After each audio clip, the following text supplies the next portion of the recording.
Hello guys, मैं आपका भाई दोस्त educator of economics love Kaushik स्वागत करता हूं आपका चाणक्य बैच में, सीए वाला में। दोस्तों, पावरफुल तरीके से तुम्हारी पढ़ाई चल रही है, मुझे पता है। कोई दिक्कत परेशानी डाउट हो तो तुम बता देना, जैसा कि अभी तक बहुत प्यार बरसाते आए हो और बताते आए हो। और आज की क्लास में मैं आपके लिए लेकर आया हूं बीसीके यानी बिजनेस एंड कमर्शियल नॉलेज का चैप्टर नंबर 5, जिसका नाम ऑर्गेनाइजेशंस फैसिलिटेटिंग बिजनेस है। इस चैप्टर में हमें उन सभी ऑर्गेनाइजेशन के बारे में पढ़ना है जो बिजनेस को फैसिलिटेट करती हैं। फैसिलिटेट का मतलब होता है यार टू मेक इजी। किसी भी बिजनेस को आसान बनाने में जिस जिस ऑर्गेनाइजेशन का योगदान है वो सब इस चैप्टर में पढ़ना है। छोटा चैप्टर रहेगा, आसानी से आप जल्दी जल्दी चीजें कैच करने लग जाओगे। मतलब इकोनॉमिक्स की ऐसी बात है कि सीए फाउंडेशन के पेपर में यार इकोनॉमिक्स जल्दी जल्दी हो जाती है। अगर तुम्हारी इकोनॉमिक्स में अभी भी कुछ चैप्टर्स बाकी है तो आप कमेंट सेक्शन में बता दो कि सर मेरे इतने चैप्टर्स बाकी हैं। और आप ये भी बता सकते हो कि आपको एग्जाम टाइम के लिए मतलब कितने टाइम के लिए आपको कौन कौन से चैप्टर की ज्यादा ज्यादा क्वेश्चन करने की जरूरत है। कहने का मतलब मेरा ये है, जो चैप्टर आपका वीक होगा उसके ज्यादा एमसीक्यू कराऊंगा, ठीक है ना।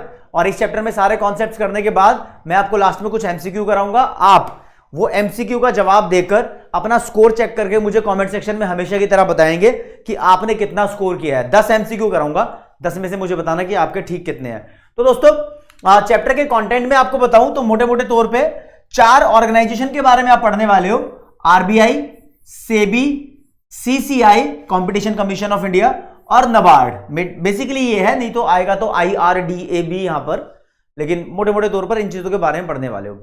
अब इस चैप्टर का इंट्रोडक्शन की अगर बात की जाए, देखो किसी भी बिजनेस को आसान बनाने के लिए बहुत सारी सर्विसेज की जरूरत पड़ती है। अगर मैं पेन बना रहा हूं ना, पेन बनाने की मेरी फैक्ट्री है, मेरा बिजनेस है, तो ये बिजनेस तब आगे चलेगा जब ये पेन कस्टमर तक पहुंचेगा। और कस्टमर तक पहुंचाने के लिए मुझे ट्रांसपोर्टेशन की भी जरूरत पड़ेगी। मेरे पास जो पैसा रखा है उस पैसे को सही से इस्तेमाल करने के लिए फाइनेंशियल सर्विसेज की भी जरूरत पड़ेगी, बैंक की भी, इंश्योरेंस की भी। अगर मैं एक्सपोर्ट इंपोर्ट का काम करता हूं तो यार मुझे पोर्ट्स पे अपना सामान भेजने की जरूरत भी पड़ेगी। मेरे को एक फ्रेट वाला बंदा भी चाहिए होगा, अच्छी सर्विसेज चाहिए होती है। वो सब बिजनेस को फैसिलिटेट करने की सर्विसेज होती है। लेकिन इन सब के साथ साथ कुछ ऐसी ऑर्गेनाइजेशंस हैं जो कुछ इस तरीके की सर्विस प्रोवाइड करती है कि वो बिजनेस को चेक करती है सही काम कर रहे हैं या नहीं कर रहे हैं। प्रॉब्लम में है तो आगे उभारती है वो ऑर्गेनाइजेशन, कोई कंप्लेंट है तो उसका सॉल्यूशन निकालती है वो ऑर्गेनाइजेशन। ये ऑर्गेनाइजेशन हमारे देश की सरकार के अंडर में होती है। तो उन सभी ऑर्गेनाइजेशंस के बारे में पढ़ेंगे जो हमारे बिजनेस को बेसिकली फैसिलिटीज प्रोवाइड करती है। फैसिलिटेट करने का मतलब फैसिलिटीज प्रोवाइड करने वाली ऑर्गेनाइजेशन, ऑर्गेनाइजेशंस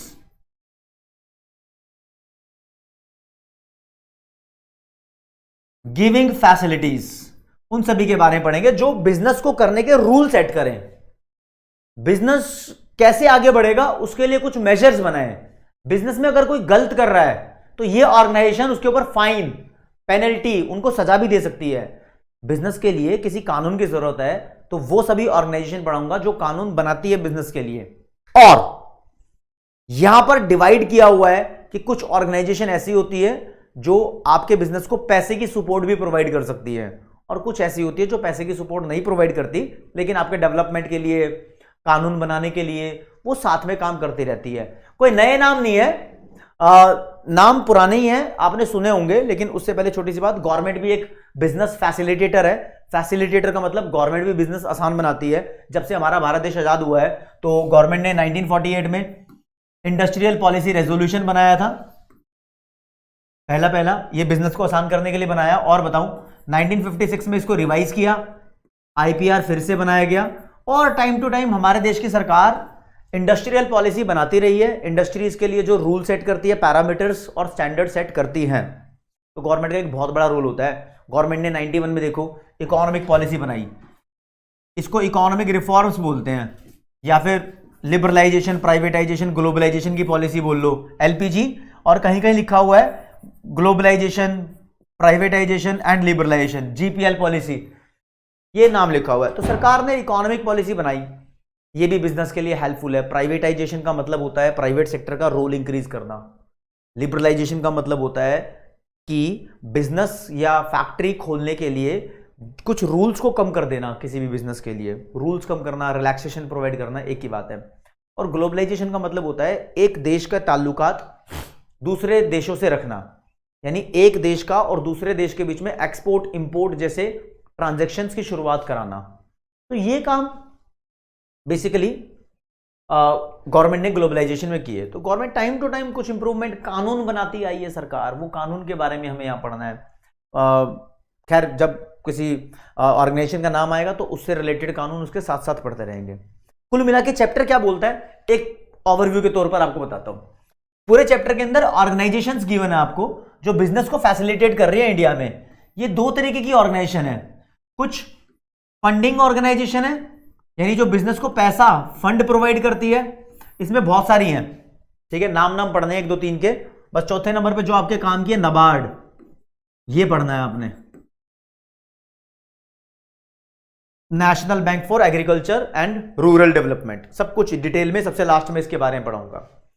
और फिर कुछ नॉन फंडिंग ऑर्गेनाइजेशन है, ये बिजनेस के लिए रूल लॉ सेट करती है, डेवलपमेंट के काम करती है, रेगुलेटरी फंक्शंस करती है। तो इसमें सबसे पहले आरबीआई है। आरबीआई तो सभी बैंक्स का हेड होता है, लेकिन आरबीआई बहुत सारे, जब बैंक का हेड होता है तो फाइनेंशियल सर्विसेज में इसका ही कंट्रोल है मेन, और उसके थ्रू पैसा ही सारे बिजनेस को चाहिए होता है। बिजनेस के पास ज्यादा पैसा रहेगा या कम पैसा रहेगा, आरबीआई अपनी क्रेडिट पॉलिसी में उसको चेंज कर सकता है। तो वो सब आरबीआई के बारे में पढ़ना है, नॉलेज लेनी जरूरी है। फिर security exchange board of India एक ऐसी ऑर्गेनाइजेशन है, अगर किसी कंपनी को शेयर इश्यू करने हो तो इससे पूछना पड़ता है, ये भी बड़ी इंपॉर्टेंट है। कंपटीशन कमीशन ऑफ इंडिया, ज्यादा पुरानी नहीं है, ठीक है। इंश्योरेंस मार्केट का भी एक हेड है, insurance regulatory development authority of India, और बहुत सारी है, लेकिन हम बेसिकली इन चारों के बारे में पढ़ेंगे, ये ज्यादा मेन है। ये पढ़ेंगे, फिर चैप्टर खत्म हो जाएगा और हमारी बारी आ जाएगी एमसीक्यू की। एमसीक्यू सॉल्व करेंगे दोस्तों। नॉन फंडिंग इंस्टीट्यूशन की बात की जाएगी, ये इंडियन रेगुलेटरी बॉडीज है। सबसे पहली बात, पूरे भारत से जो बिलोंग करती है, हम विदेशों की बात नहीं कर रहे। यहां पर यही दोबारा नाम लिख देता हूं, RBI, SEBI, competition commission of India और insurance regulatory development of authority, insurance regulatory development authority of India. इनके बारे में मोटा मोटा आपको पढ़ना है। शुरुआत करेंगे हम अपने रिजर्व बैंक ऑफ इंडिया से। भाई रिजर्व बैंक ऑफ इंडिया के बारे में उसका इंट्रोडक्शन, इसका रोल क्या है, इसके फंक्शंस क्या है। 12th क्लास की मैक्रो इकोनॉमिक्स में इसके फंक्शन पढ़ते हैं, लेकिन 1-2 पॉइंट यहां पर थोड़े अलग है। आरबीआई का रोल क्या है बिजनेस फैसिलिटेशन के अंदर, ये 4 पॉइंट पढ़ने हैं, फिर कहानी खत्म। आपको मोटे मोटे तौर पर बताता हूं, अंग्रेजों के जमाने में, यानी जब ब्रिटिश गवर्नमेंट हमारे देश में चल रही थी, तो 1934 ईयर में, 1934 में आरबीआई एक्ट आता है। RBI act, reserve bank of India act, ये हमारे देश का सेंट्रल बैंक है। भाई एक्ट पहले आता है और चीज बाद में स्टैब्लिश होती है, ठीक है। आरबीआई एक्ट पहले आया और रिजर्व बैंक ऑफ इंडिया बना बाद में। 1 अप्रैल 1935 को आरबीआई सेटअप हो गया, यानी स्टैब्लिश हुआ आरबीआई, स्टैब्लिशमेंट। ये डेट्स वगैरह ध्यान रखनी है, of reserve bank of India, यानी हमारे देश का सेंट्रल बैंक इस दिन बना, ठीक है। अब जब आरबीआई बना था तब उसका हेडक्वार्टर, यानी उसकी मेन ब्रांच जो बड़ा ऑफिस है, वो कलकत्ता में होता था, वेस्ट बंगाल में। 1937 में इसका हेडक्वार्टर शिफ्ट हो गया। अब ये आपको कमेंट सेक्शन में बताना है कि इसका हेडक्वार्टर शिफ्ट कहां हुआ। ये गूगल करो या कैसे भी करो, ये आपका नॉलेज लेवल रेज करेगा। मुझे बताओ कमेंट सेक्शन में कहां शिफ्ट हुआ, ठीक है। 2 ही ऑप्शन है, दिल्ली या मुंबई, बताना आपको, ठीक है जी। 1937 में हेडक्वार्टर शिफ्ट हुआ है। भाई थोड़ा सा तो तुम्हारे ऊपर भी दारो मदार डालेंगे तैयारी का, तभी तो पता लगेगा कौन बच्चा सीरियस है और कौन हल्के में ले रहा है पढ़ाई को, ठीक है। और जब ये बना बैंक, आपको बता दूं, ये प्राइवेट बैंक था प्योर, मतलब सरकार, प्योर सरकारी बैंक नहीं था ये, मान लो। देश आजाद होने के भी 2 साल बाद ये प्योर सरकारी बैंक बना। तो 1949 में रिजर्व बैंक ऑफ इंडिया को नेशनलाइज किया गया था। अब नेशनलाइजेशन करने का मतलब होता है सरकारी कर देना, ठीक है। प्राइवेटाइजेशन का मतलब होता है चीजों को प्राइवेट सेक्टर के हाथ में डालना, ठीक है जी। फिर यहां पर आरबीआई का रोल क्या है, इसके फंक्शंस क्या है, और RBI role in business facilitation, ये सब कुछ पढ़ना है आपको। मेनली आपको फंक्शंस के बारे में बताता हूं यार। फंक्शंस में तो आरबीआई के पास करेंसी अथॉरिटी है, आरबीआई ही हमारे देश के अंदर पैसे छापता है। और आपको मोटी मोटी बात यहां पर बताऊं, ऑरेंज कलर से बतानी थी, ठीक है। बैंक ऑफ इश्यू भी बोलते हैं आरबीआई को। आरबीआई के पास मोनोपोली है करेंसी नोट प्रिंट करने की। अब हमारे देश में 2 रुपए का, 5 का, 10 का, 20 का, 50 का, 100 का, 200 का, 500 का और 2000 का नोट आरबीआई प्रिंट करता है। 1 रुपए का नोट आरबीआई प्रिंट नहीं करता।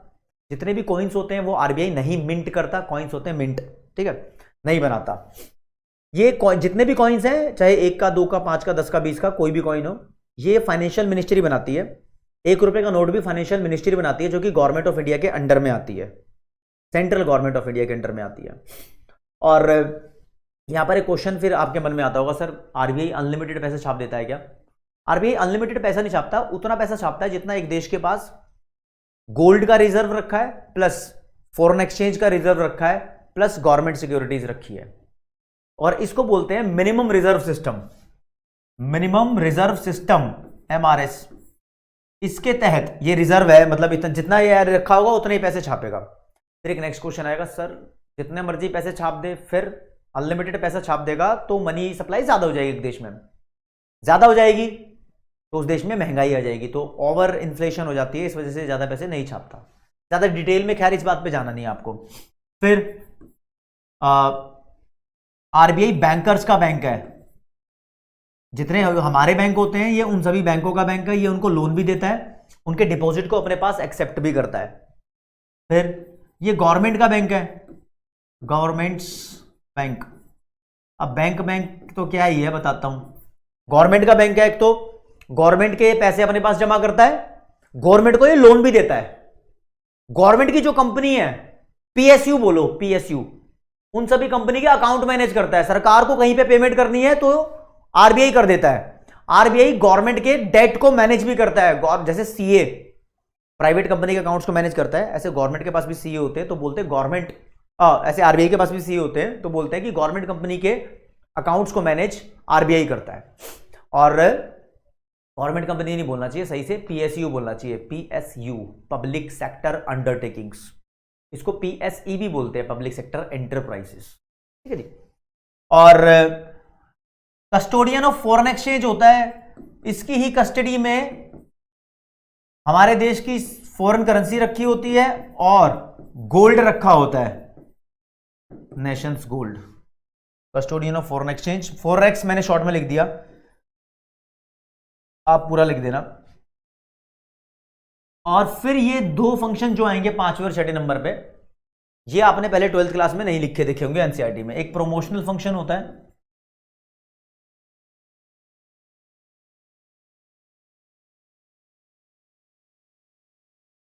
ठीक है, और ये डेटा भी टाइम टू टाइम पब्लिश करता रहता है, कलेक्ट करता रहता है डेटा, कलेक्शन एंड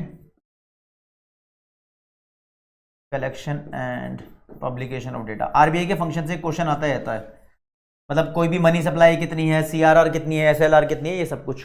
और प्रमोशन का मतलब प्रोमोशनल एक्टिविटीज करता रहता है, बैंकिंग सर्विसेज लोगों के बीच में प्रमोट करता है कि लोगों को सेविंग बढ़ानी चाहिए, सेविंग बैंक के अंदर पैसा जमा कराना चाहिए। अब ठीक है, आरबीआई के रोल पे आएंगे कि आरबीआई का ये तो फंक्शन है आरबीआई की, हाँ मैं मार्क कर देता हूं, ठीक है ना, ये आरबीआई का रोल। भाई आरबीआई के रोल की बात करें, यहां तो इंट्रोडक्शन लिखा है, हम इसको रोल करते हैं। कैसे करते हैं देखो जी, पहले इसको इरेज कर लेते हैं।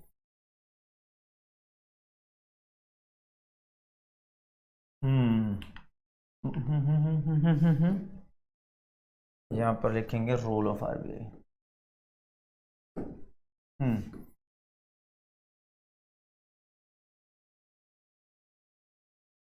रोल ऑफ आरबीआई के पॉइंट आपको करने हैं। आरबीआई 4 तरीके से एक इंपॉर्टेंट रोल प्ले करता है हमारे देश के फाइनेंशियल सिस्टम को इंप्रूव करने में। भाई एक बात बीच में भी आएगी, डीमोनेटाइजेशन भी आरबीआई करता है, रीमोनेटाइजेशन भी आरबीआई करता है। रीमोनेटाइज और demonetise one of the same thing, ठीक है। यहां पर आरबीआई हमारे देश में क्रेडिट पॉलिसी बनाता है। क्रेडिट पॉलिसी मतलब उधार वाली पॉलिसी। किसी भी बिजनेस को ये रोक सकता है उधार लेने से। कैसे? इसके पास बहुत सारे हथियार होते हैं यार, ये ध्यान रखो।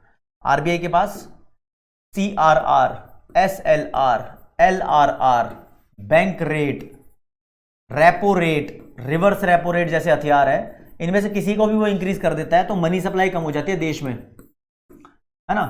तो किसी भी रेट को इंक्रीज करने से सबके पास ही पैसा कम हो जाता है, तो सभी बिजनेसेस का सामान कम बिकता है। और दूसरी बात, अगर इनमें से कोई भी इंटरेस्ट रेट आरबीआई बढ़ा देता है तो लोन महंगे हो जाते हैं, तो बैंक्स को फिर लोन महंगे मिलते हैं।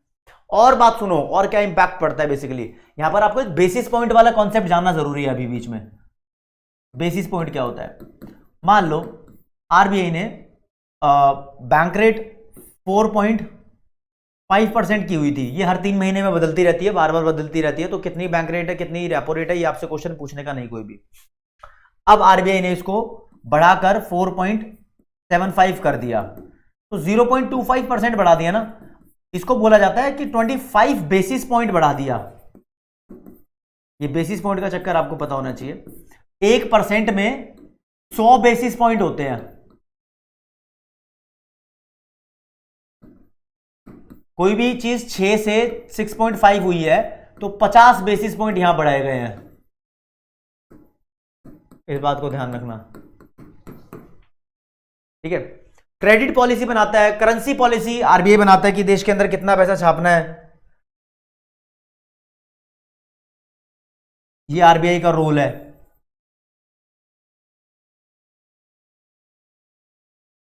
ठीक है, आरबीआई के पास सोल राइट है कि वो करेंसी पॉलिसी बना सके। डिमोनेटाइजेशन बेसिकली इसका ही पार्ट है, करेंसी में कभी भी बंद भी कर सकता है, एक्स्ट्रा करेंसी प्रिंट करनी हो तो वो आरबीआई का डिसीजन है बेसिकली, ठीक है।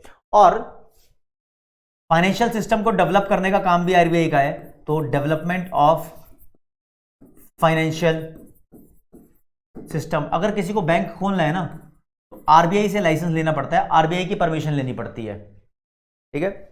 और जो ऑलरेडी बैंक चल रहे हैं उनके रिफॉर्म्स के काम भी, सुधार के काम करने का ठेका भी आरबीआई के पास है। और बताऊं आपको मैं, फंड ट्रांसफर और पेमेंट मैकेनिज्म सब आरबीआई देखता है। आप अपने फोन से पैसा ट्रांसफर करते हो, बैंक एक दूसरे को पैसा ट्रांसफर करते हैं, चेक की हेल्प से पैसा ट्रांसफर होता है, इन सबको कंट्रोल करने की पावर आरबीआई के पास है। Fund transfer and payment mechanism RBI देखता है। ये जो पॉइंट लिख रहा हूं कुछ भाई, इसी पॉइंट से तुम्हारा सिलेबस डिजाइन हो रहा है, यही पॉइंट तुम्हारे काम की चीज है, तो इसको जरूर ध्यान रखना। यहां पे आरबीआई का एक ओवरव्यू तुम्हारे दिमाग में सेट हो गया होगा कि भाई इस्टेब्लिश हुआ था, सेंट्रल बैंक है, क्या फंक्शंस हैं और कैसे ये हमारे बिजनेस को फैसिलिटेट कराता है। मेन रोल तो इसका इनसे ही होता है, ऐसी पॉलिसी से वो इंक्रीज डिक्रीज करता रहता है। आपको एक बात यहां पर बताऊंगा, बीआर जो मैंने लिखा है बैंक रेट, बैंक रेट का दूसरा नाम डिस्काउंट रेट होता है। देखो क्या होता है, जैसे हम किसी बैंक से लोन लेते हैं, ऐसे वो बैंक जो कमर्शियल बैंक है वो आरबीआई से लोन ले सकते हैं। तो आरबीआई जब किसी बैंक को लोन देगा तो आरबीआई भी इंटरेस्ट चार्ज करेगा। आरबीआई ने अगर किसी बैंक को शॉर्ट टर्म लोन दिया है, उसके बदले आरबीआई ने इंटरेस्ट लिया है, तो उस वाले इंटरेस्ट को बोलेंगे रेपो रेट, उसको रीपर्चेज एग्रीमेंट भी बोलते हैं, ठीक है। आरबीआई ने अगर किसी बैंक को लॉन्ग टर्म लोन दिया है तो बैंक ने उसके बदले इंटरेस्ट दिया होगा, तो लॉन्ग टर्म लोन पे दिया गया इंटरेस्ट किसी भी बैंक के द्वारा आरबीआई को, वो इंटरेस्ट बैंक रेट कहलाता है, उसको डिस्काउंट रेट भी बोलते हैं। और ऑन द अदर हैंड, चलो लगे हाथों इसकी भी बात सुन लो, ये क्या लिखा है, रिवर्स रेपो रेट। अब कमर्शियल बैंक के पास अगर एक्स्ट्रा फंड्स पड़े हैं, सरप्लस फंड पड़ा है, तो वो आरबीआई के पास डिपॉजिट भी करा सकता है, फिर उस केस में आरबीआई कमर्शियल बैंक को इंटरेस्ट प्रोवाइड करता है, ठीक है। या ऐसा भी कह सकते हो कि हाँ आरबीआई ने लोन ले लिया, कुछ भी कह लो, आरबीआई इंटरेस्ट प्रोवाइड कर रहा है। तो जब आरबीआई इंटरेस्ट प्रोवाइड करेगा उस इंटरेस्ट को बोलते हैं रिवर्स रेपो रेट। इस बात को ध्यान रखना, भूल नहीं जाना। अब सारी बातें सेबी के बारे में करेंगे, ठीक है। सेबी क्या चीज है, ठीक है। इससे पहले आपको एक बात बताता हूं, सेबी का टॉपिक आंदो, चलो सबसे पहले रेड कलर से लिखते हैं, रेड कलर अच्छा लग रहा है मुझे भाई। सिक्योरिटीज का मतलब शेयर, डिबेंचर्स, बॉन्ड्स होता है किसी भी कंपनी के, ये मान सकते हो। Securities and exchange board of India, इसको सेबी बोलते हैं भाई। ये सेबी तो बाद में स्टैब्लिश हुआ 1988 में भाई। सेबी से पहले ऑर्गेनाइजेशन होती थी कंट्रोलर ऑफ कैपिटल इश्यू, हमारे देश के अंदर controller of capital issue. Issue का मतलब कोई इश्यू नहीं है जो क्रिएट हो रहा है, इश्यू का मतलब लागू करना है यहां पर, कैपिटल इश्यू करना, मतलब लोगों को बेचने के लिए, शेयर बेचने के लिए जब बात करते हैं तो उसको कैपिटल इश्यू बोलते हैं। तो एक सीसीआई ही इसको बोलते थे शॉर्ट में, एक ऑर्गेनाइजेशन होती थी, इसको रिप्लेस कर दिया गया और सेबी बनाया गया।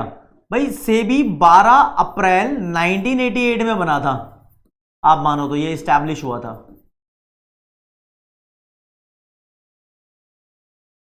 देखो जो शेयर मार्केट होती है ना, उसमें खास तौर पर 3 तरीके के प्लेयर होते हैं। एक जो शेयर बेचने वाला है, दूसरा जो शेयर खरीदने वाला है, तीसरा जो इनके बीच का इंटरमीडिएटरी यानी ब्रोकर बनेगा। 3 प्लेयर होते हैं। इसमें आपस में बहुत सारी धोखाधड़ी हो सकती है, तो उसके लिए रूल सेट करने होते हैं। कोई धोखाधड़ी कर दे तो उसके लिए पनिशमेंट सेट करनी होती है, तो उसके लिए सेबी को बनाया गया। ठीक है, तो और कोई फर्म गलत तरीके से कैपिटल इश्यू नहीं कर रही, किसी फर्म ने शेयर इश्यू करने के लिए कोई गलत तरीका ना यूज कर लिया हो, तो उसके लिए सेबी को बनाया गया। तो भाई सेबी के अपने आप में बड़े रोल है, तो सेबी को बनाया तो गया और 1988 में, और 1992 में सेबी एक्ट बना दिया, कानूनी तौर पर इसको लागू कर दिया जब सेबी एक्ट बन गया तो। और ये जो सेबी एक्ट है ये बनाया गया, और मतलब ईयर 1992 था, एग्जैक्ट आपको डेट बताऊं तो 30 जनवरी 1992 ये इफेक्ट में भी आ गया सेबी एक्ट, मतलब लागू हो गया सेबी एक्ट। सेबी एक्ट कानून के बारे में बड़ा पढ़ना है, ठीक है। इससे पहले हाँ, आजादी के टाइम पर एक कैपिटल इशू एक्ट हुआ करता था, इससे ही रिलेटेड था। जब भी किसी को कैपिटल इश्यू करनी है, मतलब किसी कंपनी को पैसे इकट्ठे करने हैं, तो कैपिटल इश्यू एक्ट 1947 में था, इसको रिप्लेस कर दिया इस एक्ट ने। रिपील्ड लिखा हुआ है आईसीआई के स्टडी मटेरियल में इसके लिए वर्ड, तो इस वर्ड को जरा ध्यान से रखना, मतलब दिमाग में रखना। और अब सेबी का ऑफिस कहां पर है, सेबी के हेडक्वार्टर आपको पढ़ने हैं, उसके जोनल मतलब रीजनल ऑफिस है वो आपको पढ़ने हैं। तो सेबी का हेडक्वार्टर मुंबई में है, सेबी हेड क्वार्टर कुर्ला, कुर्ला मुंह से करते हैं कुर्ला, वो वाला कुर्ला नहीं, बांद्रा कुर्ला कॉम्प्लेक्स है, वहां पर सेबी का हेडक्वार्टर है। तो ये पूछा जा सकता है, बांद्रा मुंबई में एक जगह है, बांद्रा कुर्ला कॉम्प्लेक्स, यहां पर सेबी का हेडक्वार्टर है, मुंबई में लिख दो, मुंबई मुंबई मुंबई या भाई। और फिर बाकी इसके रीजनल ऑफिसेस है, वो इंडिया के 4 हिस्सों में है, दिल्ली में, कलकत्ता में, चेन्नई में, और चौथा है अहमदाबाद में। ठीक है, रीजनल ऑफिसेस।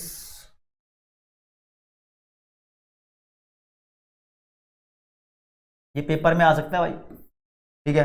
कैसे आ सकता है देखो, रीजनल ऑफिस कोलकाता में, कोलकाता में हो गया अपना ईस्ट साइड का ऑफिस, ईस्टर्न ऑफिस हो गया, ठीक है।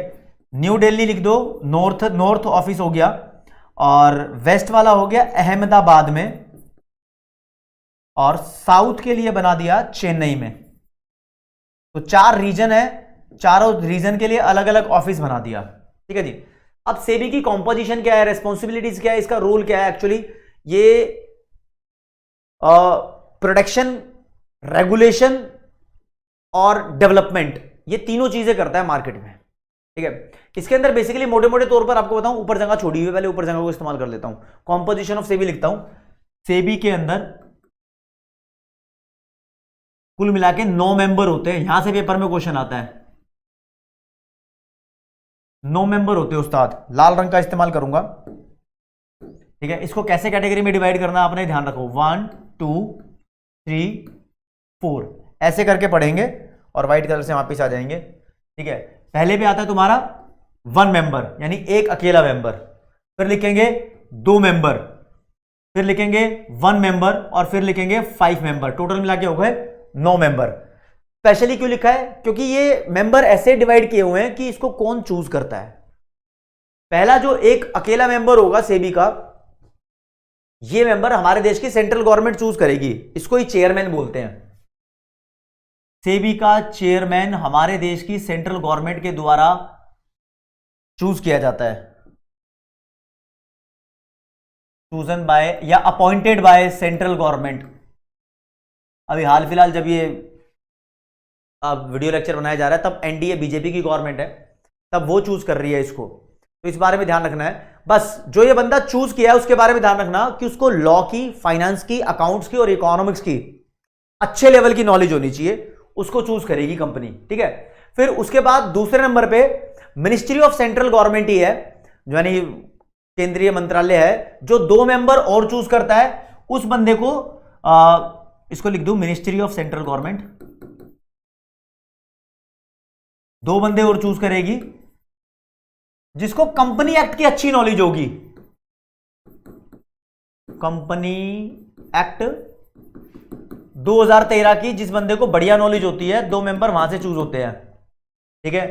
और एडमिनिस्ट्रेशन की भी अच्छी नॉलेज होनी चाहिए, अकाउंट्स, इकोनॉमिक्स और लॉ और फाइनेंस की नॉलेज तो होनी चाहिए। और भाई 1 मेंबर आरबीआई अपॉइंट करता है, आरबीआई के हिस्से में भी 1 मेंबर होता है। फिर से गवर्नमेंट अपॉइंट करती है 5 मेंबर, 5 में से 3, कम से कम 3, एटलीस्ट 3 फुल टाइम मेंबर होते हैं, एटलीस्ट 3 फुल टाइम मेंबर होते हैं। टोटल 5 ही होते हैं, मतलब जो अपॉइंट करेगी, मतलब सरकार अपॉइंट करेगी, ये 5 मेंबर होंगे, लेकिन 3 होल टाइम मेंबर बोल लो या फुल टाइम मेंबर बोल लो। अब इसमें से 2 टेम्परेरी होते हैं जो बार बार बदल रहे होते हैं, तो कुल मिला के 9 मेंबर हो गए। 9 में से 7 हो गए होल टाइम। यहां से क्वेश्चन बन सकता है ना, 3 ये वाले, 1 आरबीआई का, 2 मिनिस्ट्री ऑफ गवर्नमेंट के, 1 चेयरमैन अलग से था, वरना गवर्नमेंट तो 3 ही कर रही है सिलेक्ट, नहीं। और 2 हो गए टेम्परेरी, फिर मतलब जो होल टाइम मेंबर नहीं है, जो एक लिमिटेड टाइम पीरियड के लिए बनाए गए हैं, ठीक है। फिर आरबीआई के यार आपको फंक्शंस करने हैं, रेस्पॉन्सिबिलिटीज करनी है, और यहां पर दिए हुए हैं पॉइंट्स वाइज लिखे हुए हैं। यहां पर एक लाइन लिखी हुई है, बस मैं उसका मतलब समझाने के लिए इतना बड़ा पैराग्राफ आईसीएआई की बुक से लिखा गया है, सिर्फ लाइन ही समझानी थी उस वजह से। यहां पर एक वर्ड लिखा है द प्रीएम्बल, अच्छा कलर चेंज करूंगा आपके लिए, हाँ जी, ये लिखा है the preamble of the security and exchange board of India describes the basic functions. जब प्रीएम्बल का मतलब समझना, प्रीएम्बल का मतलब होता है सेक्शन 1 ऑफ द एक्ट। कोई भी कानून बनाओ, हर कानून में बहुत सारे सेक्शन होते हैं, तो पहले सेक्शन को प्रीएम्बल बोलते हैं। तो security exchange board of India यानी सेबी का प्रीएम्बल यानी फर्स्ट सेक्शन बताता है कि उसमें कुछ सेबी के फंक्शंस मेंशन है, फंक्शन मेंशन है इसके, ठीक है ना। जो कि क्या फंक्शन है, मेनली प्रोटेक्शन प्रोवाइड करना इंटरेस्ट ऑफ इन्वेस्टर को, मतलब जो पैसा लगा रहे हैं मार्केट में उस बंदे के साथ धोखाधड़ी ना हो जाए, तो उसको प्रोटेक्शन प्रोवाइड करना, और साथ में प्रमोशन या फिर डेवलपमेंट का काम करना और रेगुलेशन का काम करना। 3 बातें हो गई, प्रोटेक्शन, प्रमोशन और रेगुलेशन, इन्वेस्टर की भी और कंपनी की भी, ठीक है ना, सबके लिए। और दोस्तों फिर आगे आपको पढ़ना, ये 3 बातें ध्यान रखना। अब आ जाना, RBI has to be responsive. 3 बातें हैं, 3 बंदों के लिए आरबीआई को रेस्पॉन्सिव होना जरूरी है, क्योंकि 3 ही बंदे होते हैं मेनली मार्केट में, एक शेयर खरीदने वाला, एक शेयर बेचने वाला, एक इंटरमीडिएटरी। तो 3 बंदों के लिए रेस्पॉन्सिव होना है। लाल रंग से यहां करेंगे काम। पहले नंबर पे बुलेट थी भाई, ये रही, कहां गई बुलेट, यहां छिप गई, कोई बात नहीं। इश्यूअर ऑफ द सिक्योरिटीज, जो शेयर बेचने वाला है, सिक्योरिटीज का मतलब शेयर मान के चलो। फिर इन्वेस्टर, जो शेयर परचेज करने वाला है, और मार्केट इंटरमीडिएटरीज या इंटरमीडियरीज, जो ब्रोकर्स वगैरह होते हैं, उनकी बात हो रही है यहां पर, ठीक है। और आरबीआई के 3 फंक्शंस, ये भी फंक्शंस थे लेकिन कैटेगराइज करके 3 फंक्शन यहां लिखे हैं। एक को लिखा है क्वासी लेजिस्लेटिव, क्वासी का मतलब आप क्वेजाई पढ़ सकते हो, इसको हाफ बोल सकते हो, आधे आधे लेजिस्लेटिव। आरबीआई कानून ड्राफ्ट करता है, कानून बनाता है, रेगुलेशन बनाता है कंपनी से रिलेटेड। फिर क्वेजाई जुडिशियल, उसके लिए सही और गलत भी बताता है, जुडिशरी जैसे जज करते हैं तो ये जज भी करता है, तो भाई उसके ऊपर पेनल्टी भी लगाता है, अगर किसी ने गलत किया है तो बैन भी लगा सकता है। फिर है 3rd नंबर पे क्वेजाई एग्जीक्यूटिव, इंप्लीमेंटेशन का काम भी होता है, इन्वेस्टिगेशन का काम भी होता है, तो फंक्शंस को इन्वेस्टिगेट कराना भी इसका काम होता है, एनफोर्समेंट के एक्शन भी लेता है ये कि हाँ भाई काम जो बोले थे वो किए गए या नहीं किए गए। These are very important thing. और इसके बाद यार यहां पर ये फंक्शन खत्म हो जाते हैं, ये अलग से पैराग्राफ गिवन है जो मैं इसमें कर रहा हूं यहां पर, कि अगर आपको सेबी से भी कोई दिक्कत है तो आप सेबी के खिलाफ भी कंप्लेंट कर सकते हो। सेबी के खिलाफ कंप्लेंट की जाती है, किसमें कंप्लेंट की जाएगी, येलो कलर से, ग्रीन कलर से, कौन से येलो कलर से दिखाता हूं, इसे बोलते हैं अपीलेट ट्रिब्यूनल। बस इस बात को ध्यान रखना, there is a securities appellate tribunal है, इसके अंदर कंप्लेंट की जाती है। इसमें 3 बंदे बैठे होते हैं, 3 में से एक बंदा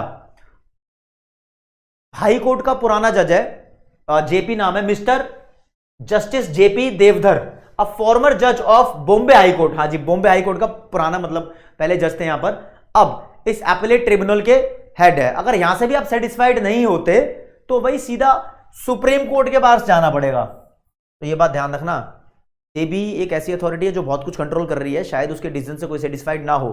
जब कोई सेटिस्फाइड नहीं होगा उसके डिसीजन से तो वो इस एपेलेट के पास जाएगा, यहां से भी सेटिस्फाइड नहीं होगा तो सुप्रीम कोर्ट के पास जाएगा। तो these are very important thing यार। सेबी वैसे बिजनेस स्टडीज में 12th क्लास की पढ़ते हैं, फाइनेंशियल मार्केट वाले चैप्टर में, वहां पर सेबी के फंक्शंस अलग तरीके से गिवन है। डेवलपमेंट फंक्शन अलग है, रेगुलेटरी फंक्शन अलग है और प्रोटेक्टिव फंक्शन अलग है। SEBI is the watchdog of stock market बोलते हैं। सेबी की कड़ी नजर बनी रहती है कि कोई इंटरमीडिएटरी धोखा तो नहीं कर रहा।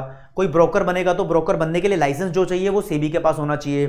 कोई इन्वेस्टर बनेगा तो उसको डीमैट अकाउंट खुलवाना पड़ता है। डीमैट अकाउंट खुलवाने के लिए जो डॉक्यूमेंट आते हैं वो डॉक्यूमेंट तो तुम जमा कराते हो ब्रोकर के पास, लेकिन ब्रोकर को भी वो डॉक्यूमेंट सेबी के पास देने होते हैं। तो सेबी रजिस्ट्रेशन कर रहा है कंपनीज की भी, किसी पोर्टफोलियो इन्वेस्टमेंट की भी, इन्वेस्टर की भी, ब्रोकर की भी, all types of market players की रजिस्ट्रेशन सेबी के पास हो रही है, ठीक है ना। और एक लाइन लिखी है, streamlining disclosure requirement to international standard. कुछ मत समझो, सिर्फ ये समझ लो इंटरनेशनल स्टैंडर्ड्स को मीट करने के लिए भी सेबी अपने काम करता है। मतलब इंडिया भी इंटरनेशनल लेवल तक अपना काम चालू रखे, उस चीज से रिलेटेड बात हो रही है। एक बार आप बहुत कचरा कर रखा है, मतलब पतला पतला लिखा हुआ है, मैं सामने से हट जाता हूं। आपको वीडियो पोज करके है ना बीच बीच में चीजें पढ़नी चाहिए जो आपके काम आए, ठीक है ना। मैंने तो बोला था कि आपको यहां पर 4 ऑर्गेनाइजेशन डिटेल में पढ़ाऊंगा, तो भाई डिटेल में पढ़नी बनती भी है, लेकिन ऐसा है कि एक बार इसको ना इस तरीके से पढ़ते हैं कि चारों को एक साथ कंपैरिजन करते हुए चलो, कंपैरिजन करते हुए चलो, ठीक है। और कंपैरिजन करते हुए चलेंगे तो बढ़िया रहेगा। तो दूसरे नंबर पे हम अभी तक बने हुए हैं, आरबीआई के बाद सेबी पढ़ रहे हैं। पावर ऑफ सेबी को अलग से देख लो, यहां पर पॉइंट लिखा भी था, पहले दिखाऊं तो आपको मैं, ये पावर्स ऑफ सेबी, ठीक है। पावर्स ऑफ सेबी भी आपको पढ़नी है, 10 पावर यहां पर दी हुई है आईसीआई के स्टडी मटेरियल के हिसाब से। भाई to approve by laws of stock exchange, stock exchange मतलब शेयर मार्केट के लॉ वगैरह ये अप्रूव करता है, ठीक है। और to require the stock exchange to amend there bylaws, amendment भी इसका ही काम होता है, ठीक है। स्टॉक एक्सचेंज में कुछ भी अमेंडमेंट करनी है तो इसको पास ही जाना पड़ेगा। To inspect the books of accounts and call for periodical returns from recognised stock exchange. अब जैसे हम अपनी इनकम टैक्स रिपोर्ट सबमिट करते हैं, मतलब आईटीआर भरते हैं, फाइल करते हैं इनकम टैक्स डिपार्टमेंट के पास, ऐसी हर एक स्टॉक एक्सचेंज को अपनी रिपोर्ट सेबी को देनी होती है। सेबी इंस्पेक्शन करता ही रहता है बेसिकली, ठीक है। इसकी भी साथ साथ में फाइनेंशियल इंटरमीडिएटरी की भी, जो ब्रोकर्स वगैरह होते हैं उनको भी करता ही रहता है। और ये कंपनीज को फोर्स भी करता है, फोर्स करने का मतलब कंपेल करना होता है। To compel certain companies to list there shares in 1 and more stock exchange, मतलब जोर देता है कि हाँ भाई एक से ज्यादा स्टॉक एक्सचेंज के अंदर आप अपने शेयर को लिस्ट कराओ। लिस्ट का मतलब होता है रजिस्ट्रेशन, ये मान के चलो। और मैं आपको बताऊं स्टॉक एक्सचेंज के बारे में, 2 इंटरनेशनल नेशनल लेवल की बात करते हैं। 2 नेशनल लेवल के स्टॉक एक्सचेंज है इंडिया में। एक का नाम है OTCEI, over the counter exchange of India, छोटी बड़ी कंपनीज के शेयर लिस्ट होते हैं वहां पर। एक का नाम है national stock exchange of India, NSEI, ये नेशनल लेवल के हैं। फिर स्टेट वाले 22 है, जिसमें सबसे बड़ा, चाहे स्टेट हो चाहे नेशनल हो, सबसे बड़ा इन सब में 22 स्टेट वाले हो गए, 2 नेशनल हो गए, 24 हो गए ना। सबसे बड़ा स्टेट वाला ही सबसे बड़ा है, जिसका नाम है बॉम्बे स्टॉक एक्सचेंज, सबसे पुराना। ऐसे दिल्ली स्टॉक एक्सचेंज भी है, बड़ौदा स्टॉक एक्सचेंज भी है, मतलब है स्टॉक एक्सचेंज 22। आपको इतना जानना नहीं, खैर उसके बारे में। 5 हो गए, 5 और लिखे हैं। Role of power of SEBI के अंदर बेसिक बात करूंगा। ये क्या हुआ, अच्छा, SEBI's role is in business facilitation, business को आसान बनाने में सेबी का रोल क्या है। किसी कंपनी को अगर कैपिटल इश्यू करनी है तो वो सेबी के पास जाएगा। कोई बच्चा पूछे ना सर आपने 5 कराए, 5 और कहां गए, 5 और में मैं सारी बातें बता चुका हूं। किसी को भी रजिस्ट्रेशन करानी हो, मार्केट पे फाइन लगाना हो, पेनल्टी लगानी हो गलत एक्टिविटी पे, वो सब सेबी देखता है, वो सब पॉइंट्स उसके अंदर। हाँ, तो सेबी रेस्पॉन्सिबल है कि कोई कंपनी शेयर इश्यू करे तो उससे जाकर पूछे पहले। तो शेयर इश्यू करने को बोलते हैं पब्लिक ऑफरिंग। तो पब्लिक ऑफरिंग किसी कंपनी को करनी है तो सेबी के पास जाना पड़ेगा, तो ये भी एक फैसिलिटी हो गई है। तो इंडिया की कैपिटल मार्केट की डेवलपमेंट के लिए, कौन सी मार्केट? कैपिटल मार्केट, यहां पर शेयर डिबेंचर में डीलिंग होती है, उस मार्केट के लिए सेबी का बहुत इंपॉर्टेंट रोल है। और भाई यही कोऑर्डिनेट करती है मार्केट डेवलपर और रेगुलेटर्स को, जो अब्रोड में हो उनको भी, ठीक है। अब एक इन्वेस्टर जो कि शेयर डिबेंचर खरीदता है, उसका विश्वास मार्केट पे कैसे बना रहे, उसकी गारंटी सेबी लेती है। वो कहती है धोखाधड़ी नहीं होने देंगे किसी के साथ। तो यहां पर एक लाइन लिखी थी, हाँ, it is responsible for investors faith, investor के फेथ के लिए यही रेस्पॉन्सिबल है, ठीक है। और जो इंडियन मार्केट में बाहर की कंपनी आई हुई है, उन सबको भी किस तरीके से फंक्शनिंग कर रही है, कैसे मार्केट में काम कर रही है, और स्टॉक एक्सचेंज पे नजर बना के रखना भी सेबी का काम है। ये सेबी का बड़ा इंपॉर्टेंट रोल है। और अगर कुछ गलत हो रहा है तो भाई उसके लिए सही कराना भी सेबी का काम है, करती है सेबी। ओके, तो दोस्तों अब आते हैं अपनी सीसीआई पे, कंपटीशन कमीशन ऑफ इंडिया। अब ये इसके बारे में आपको इसका इंट्रोडक्शन, कंपटीशन एक्ट 2002, फिर इसकी फीचर्स, और फिर इस एक्ट के बारे में और चीजें, रोल भी है, बहुत कुछ पढ़ना है। मतलब ओवरऑल मैं सब कुछ कराऊंगा आपको। बस एक बात ध्यान रखो, ईयर 1969 में हमारे देश में monopoly and restrictive trade practice act आया था। ये बोलता था कोई भी फर्म इतनी बड़ी ना हो जाए कि वो अपनी मोनोपोली बना ले, मोनोपोली बना लेगी तो लोगों से प्राइस में भेदभाव करेगी, है ना। इसी एक्ट को इंप्रूव किया गया और इसका नाम 2002 में दे दिया गया कंपटीशन एक्ट। कंपटीशन को मैं शॉर्ट में ऐसे लिखूंगा, कंपटीशन एक्ट 2002 में बना। फिर यार इस एक्ट के अंदर अमेंडमेंट आई। अमेंडमेंट का मतलब होता है चेंजेस, या फिर आप मान लो सुधार, अमेंडमेंट। इंप्रूवमेंट आई 2007 में। तो वही जो 2007 तक जो भी अमेंडमेंट हो रखी है उसको ही हम फॉलो कर रहे हैं बेसिकली, ठीक है। कंपटीशन कमीशन ऑफ इंडिया के ऊपर कंपैरिजन की डिटेल बनाई हुई है, तो इसलिए ज्यादा बताया नहीं। और ऐसे ही जैसे कि पूरी कैपिटल मार्केट के ऊपर, स्टॉक मार्केट के ऊपर जो हेड है वो सेबी है, पूरे बैंकिंग सिस्टम के ऊपर जो हेड है वो आरबीआई है, तो पूरी इंश्योरेंस मार्केट के ऊपर जो हेड है वो insurance regulatory and development authority of India है, IRDAI इसको शॉर्ट में बोलते हैं। कोई भी इंश्योरेंस की मार्केट में घपला करता है, इंश्योरेंस कंपनी खोलनी होती है या इंश्योरेंस की फंक्शनिंग कैसे चलनी होती है, सबकी गाइडलाइन IRDAI सेट करता है भाई, ठीक है।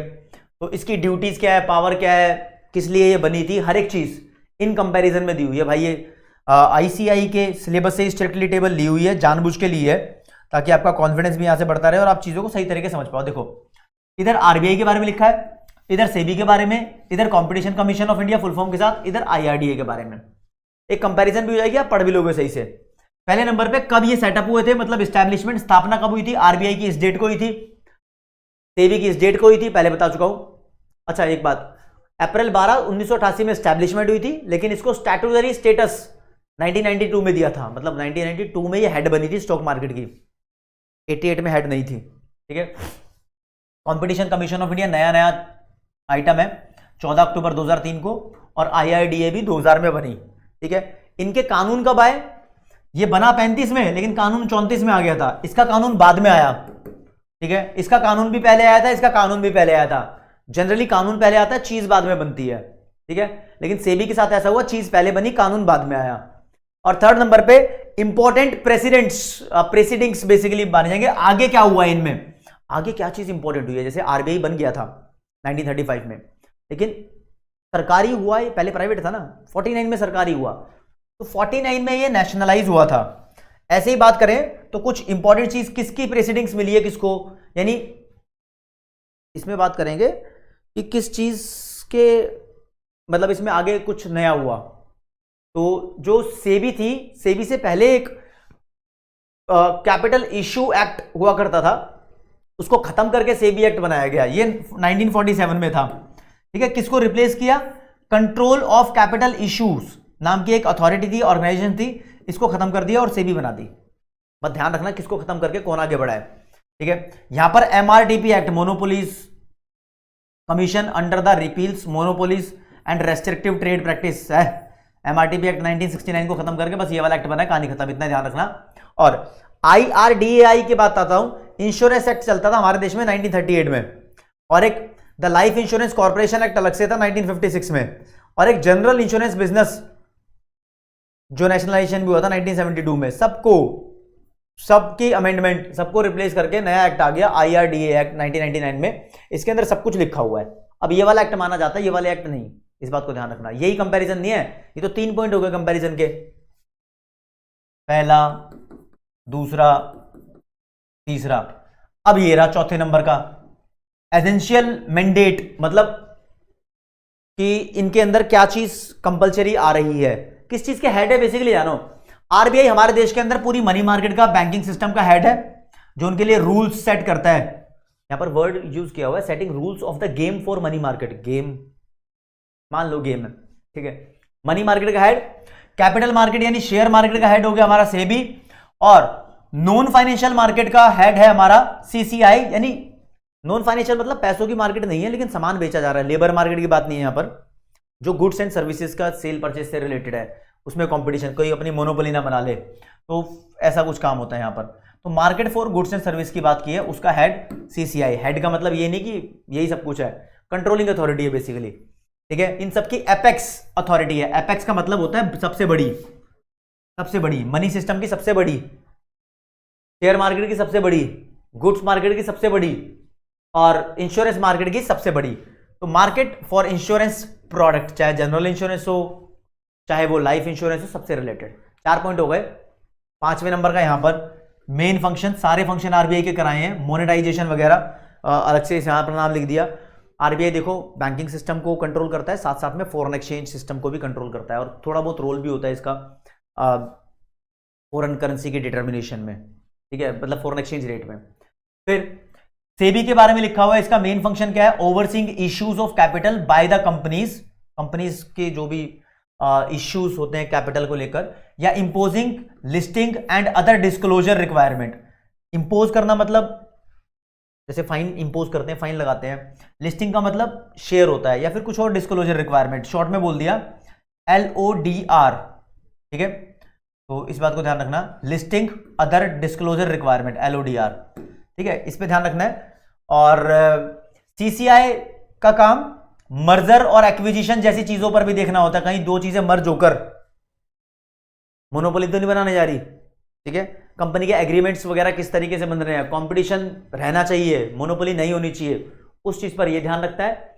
और IRDA ध्यान रखता है issuing, renewing, modifying, withdrawing, suspending और cancelling registration of insurance companies, और प्रोटेक्शन प्रोवाइड करता है उन लोगों को जो पॉलिसी खरीदते हैं। जो पॉलिसी खरीदते हैं उसको पॉलिसी होल्डर बोलते हैं, ठीक है।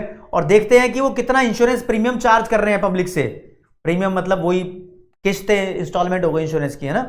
और लास्ट में कौन कौन सी कंपनी सेटलमेंट कर रही है इंश्योरेंस के क्लेम की। इसका मतलब ये होता है कि अगर किसी कंपनी से इंश्योरेंस खरीदा गया है और टाइम खत्म हो गया, तो कंपनी पैसे दे रही है, नहीं दे रही उसके वापस, तो इंश्योरेंस क्लेम की सेटलमेंट हो रही है, नहीं हो रही, या पर्पस सॉल्व होने के बाद इंश्योरेंस के पैसे मिल रहे नहीं मिल रहे, इस चीज को देखना, ठीक है जी। 5 हो गए।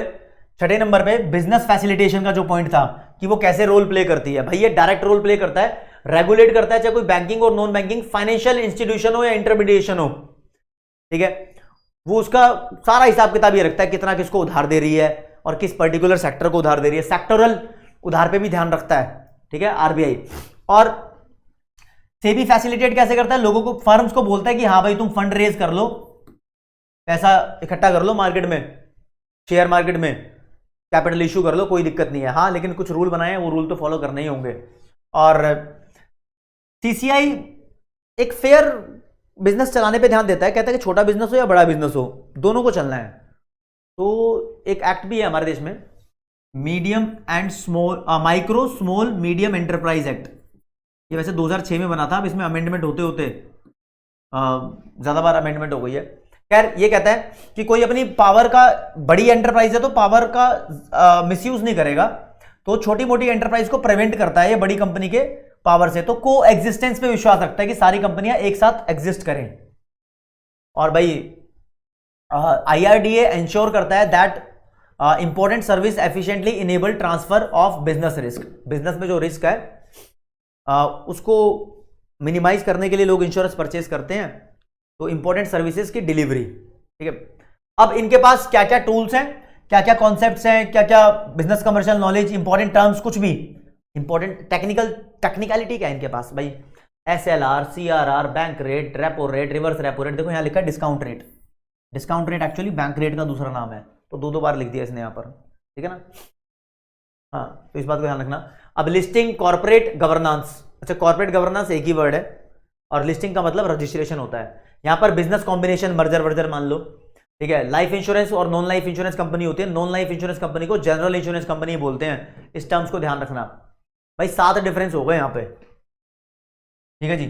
ये 8वें नंबर का है, सॉरी 8 ही डिफरेंस दिए हुए, मैंने क्या कर दिया, 8वें नंबर का ये है।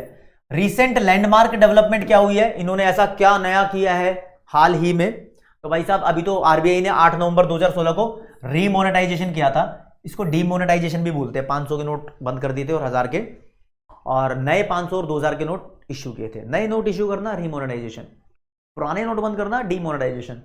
इसने क्या किया है भाई, वो LODR 2015, देखो LODR आपको बताया था ना, listing and other disclosure requirement, यहां पर है ना, रेगुलेशन वगैरह लॉन्च किए इसके लिए।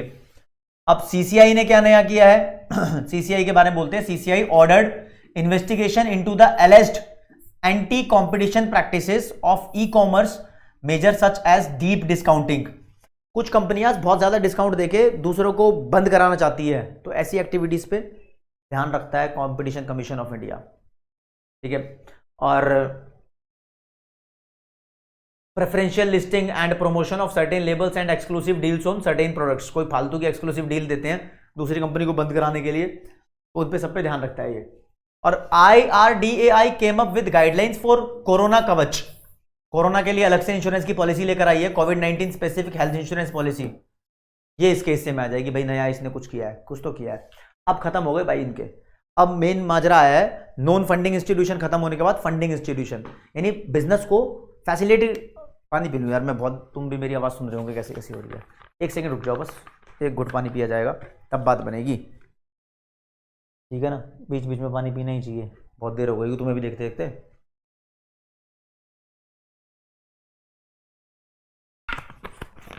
हाँ जी, हाँ अब आया करंट, लगातार बोलते बोलते, ठीक है।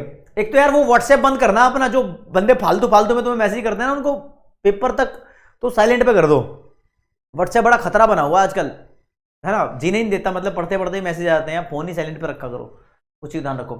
हाँ जी, हम बात कर रहे हैं फंडिंग इंस्टीट्यूशन की, ये जो बिजनेस को फैसिलिटेट कराती हैं, इंडियन डेवलपमेंट बैंक्स की बेसिकली बात कर रहे हैं। तो सबसे पहले जो भारत के अंदर ऐसी ऑर्गेनाइजेशन बनाई गई जो बिजनेस को पैसा देंगी उधार पे, फ्री में नहीं बांटेंगी, उधार पे, तो 1948 में IFCI बनी, जिसकी full form industrial finance corporation of India है। फिर 1955 में ICICI बैंक बना था, ठीक है, फुल फॉर्म देख लेना, industrial credit and investment corporation. और 1964 में IDBI बना, industries development bank of India. ये 3 चीजें सबसे पुरानी है। अब हाल बताता हूं, ये जो IFCI है ये तो अब कोई नॉन बैंकिंग फाइनेंस कॉर्पोरेशन है, तो अब इस एरिया में नहीं है।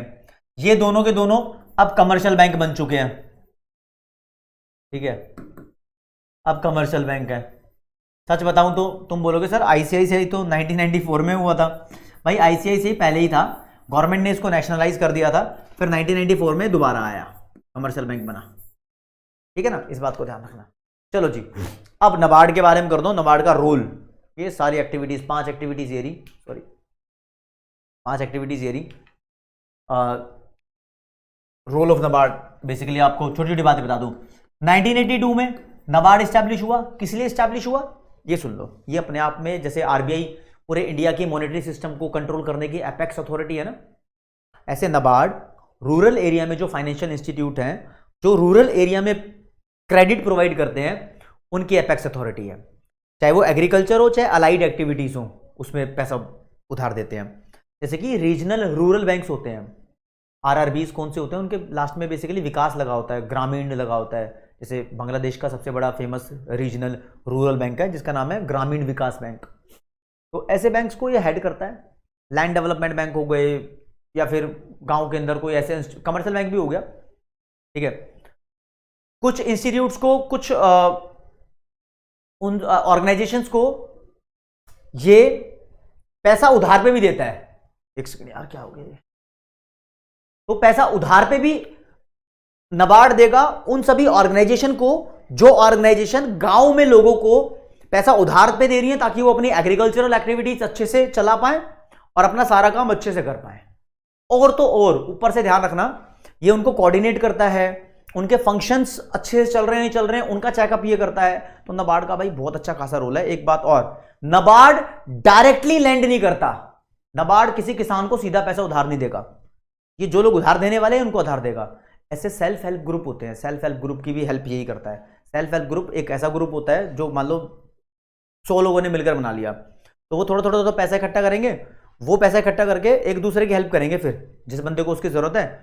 तो अगर वो अच्छे से चलता रहता है ईमानदारी से, तो नाबार्ड उसको ऑब्जर्व करता है और नाबार्ड भाई फिर उसकी हेल्प करता है।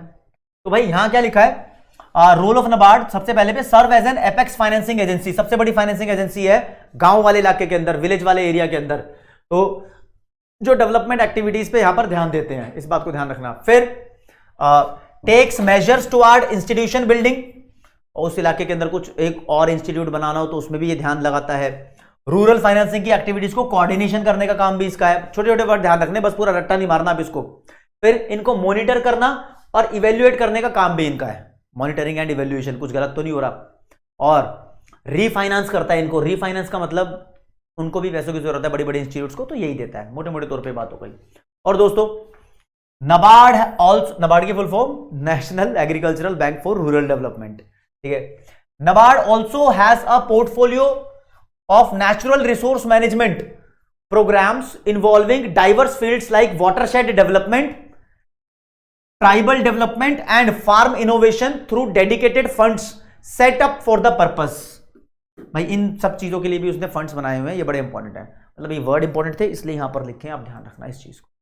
बाकी हाँ, सेल्फ हेल्प ग्रुप भी लिख देता हूं आपके, उसमें लिखा हुआ है आईसीआई के मटेरियल में, इनकी भी हेल्प करता है ये। अब आ गया है टाइम, अच्छा एमसीक्यू करने का, लेकिन ये 6 नंबर का यार यहां पर लिखा हुआ था, आरआरबी वगैरह की डिस्कशन यहां पर। अच्छा आपको बताता हूं, आईबीपीएस सीडब्ल्यू के थ्रू बैंक पीओ ऑफिसर बनते हैं, और वो ऑफिसर बनने के लिए भी मतलब नाबार्ड उसके अंदर भी पार्टिसिपेंट होता है। ये 10वें नंबर पे लिखा हुआ है, ठीक है, कुछ इस तरीके से टाइपिंग हो गई है। 9वें नंबर पे, और फिर 8वें नंबर पे, फिर 7वें नंबर पे, फिर 6ठे नंबर पे 10 रोल लिखे हुए हैं। ये बीच में लाइन अलग से आ गई है, यानी देखो पहले 5 थे, फिर ये अलग से, और फिर ये 5 और, ठीक है ना।